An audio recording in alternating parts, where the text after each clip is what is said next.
So we're going to continue discussing myths that poor people have that keeps you poor.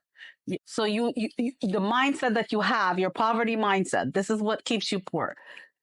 One of the myths is you need to look at your stocks daily. So we don't invest in stocks, or we don't invest in bonds, or we don't invest in the stock market because we think we need to be keeping track of it, that it's so much work. It's things that we need to do. We need to do this. We do not need to look at our stocks daily. If we're investing and not trading, we should buy good stocks. We should look at the company that the stock is. We should have good things that we're looking at and leave it there for the long haul. The second thing that we're going to talk about today is about bank accounts. We believe that we should have all of our money in one bank. I cannot tell you how many banks I have my money in, but I do not have all my money in one bank. Trust me. I pick and choose the banks that I have, and I think about it, what I want to do, and which bank gives me the best higher interest rate, that's the bank I'm going to. I am not tied to one bank specifically. I pick my bank that's going to give me the best interest rate, the bank that's going to give me the best for my money, the bank that has the best online banking. That's how I decide that.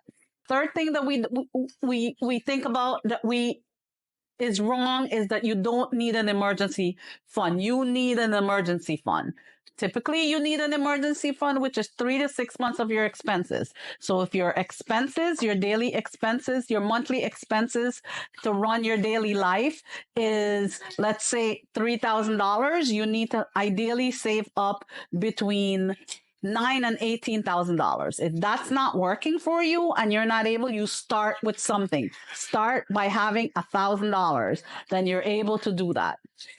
The next thing that the fourth thing is financial advisors are only catered to the wealthy.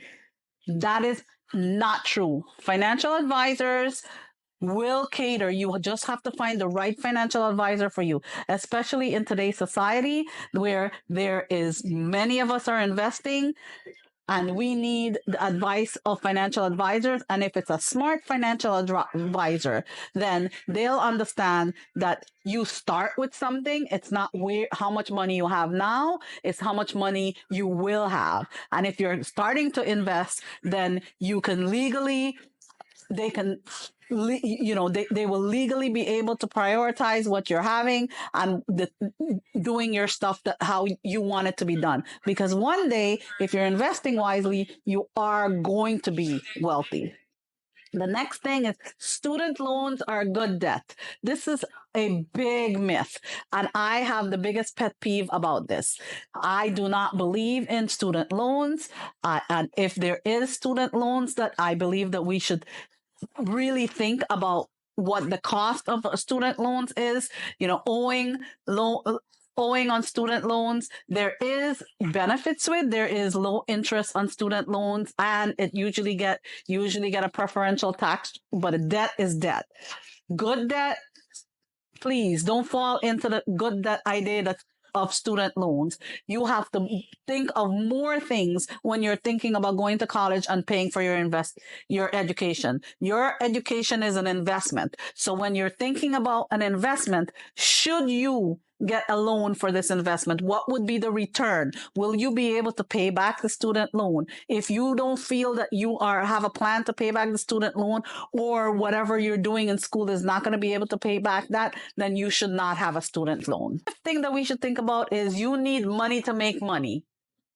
Well, I'm telling you that you need to start somewhere. You need skills to make money. You need money, and you start somewhere. You start with $10. That's how you're going to make money. You need money to make more money, but you start somewhere. So wherever you start off with, you eventually will have money. So you don't want to say, oh, well, I don't have any money, so I'm not going to invest anything. I don't care if it's $5 in your Roth IRA, $10 in your kids' college fund. Put your kids' college fund, put their birthday monies in there instead of buying them, one of these toys that's going to be broken in 2 seconds.